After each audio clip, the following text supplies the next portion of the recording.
Alright, we're here with Ross. Just got to Dan's house. Been here about 5 minutes maybe. We're about to show you guys some long line work with him.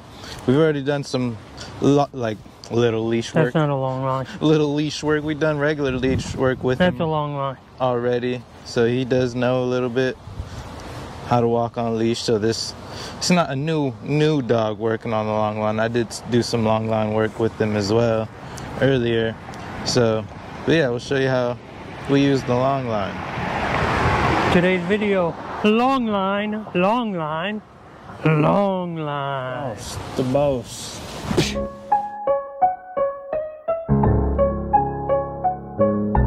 Anabolic beats.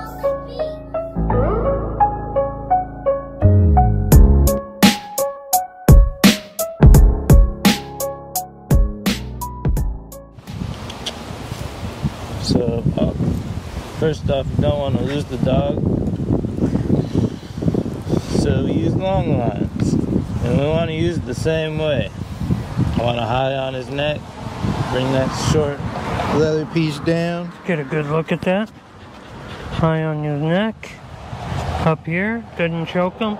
Not on his throat. So he knows places already. You know, in long line you could work on sit stays. You know, it's just more freedom for your dog for him to go and explore. So come on, Russ. And how long have you had him? Like, I don't know, 3 days, 4 days? 3 days. Something like that. Hopefully there's not Place. too much shadow on this. Put him on place.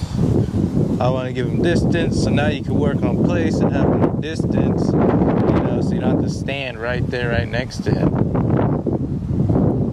And I walk around. Dan's a good distraction with the camera over there. Just kneeling down, because usually when you're kneeling down, dogs just want to come straight towards you because they think they're about to get pet. So then I'll walk back to him, get that eye contact from Ross. Ross, let's go. What we can do is sit stays as well. We don't always have to use the place board. So I'll put sit, stay, get some distance, walk around. And I'm hoping he'll mess up soon. So say, there we go. If he messes up, say no, Ross. Pop that leash, put him back to where he was, stay, and just do it over. Come on, Ross. Good boy. And it's working his brain. He's got to think. Because usually he'd just be going, doing whatever he wants, trying to pull, sniff, over and over and over. So now we can put him on place again. And I'm confident enough I could drop the leash too. You know, and that's the thing about a long line. You have 15 foot, you know. Unless you're really slow and you got a super fast dog, then don't do it. But Tyrus is fast. I trust I trust my long line and the work I've been doing with Ross, you know.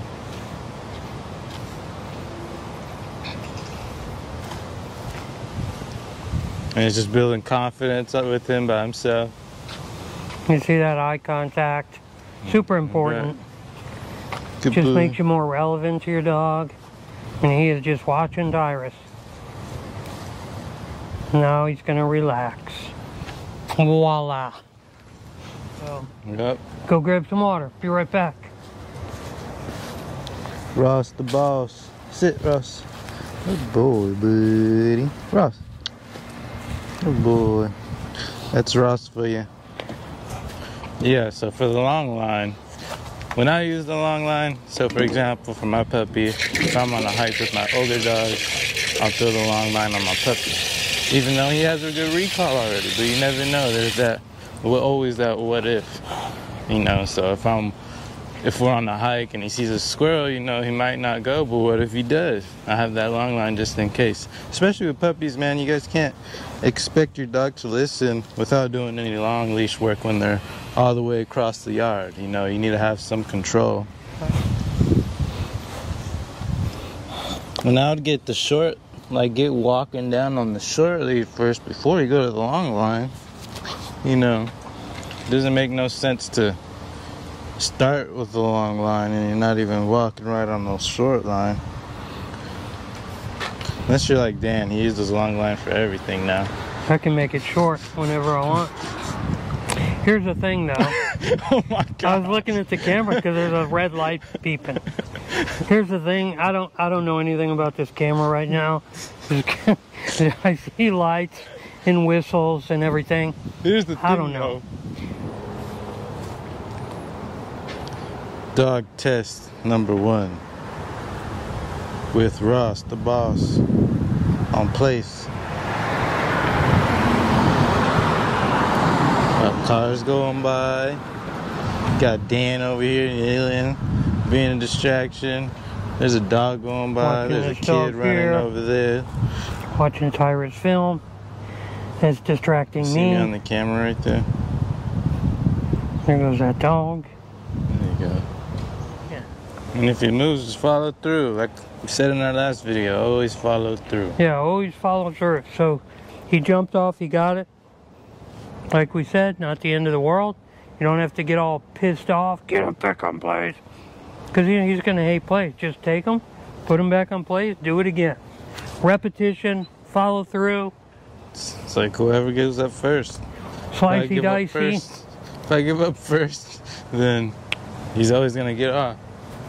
But if I don't let him get off every single time, then I win. It's that easy. That simple. You know, have some assertiveness, you know. Yeah, don't just take them back every single time with no meaning. But be calm. Calm is very important. You be assertive. Dog, calm is very important. Dog, be submissive. That's it. How are we going to end this video? I got one. Come on, Ross. Let's go. Ready? That's been our video for a little long line work. That's it. See you next time.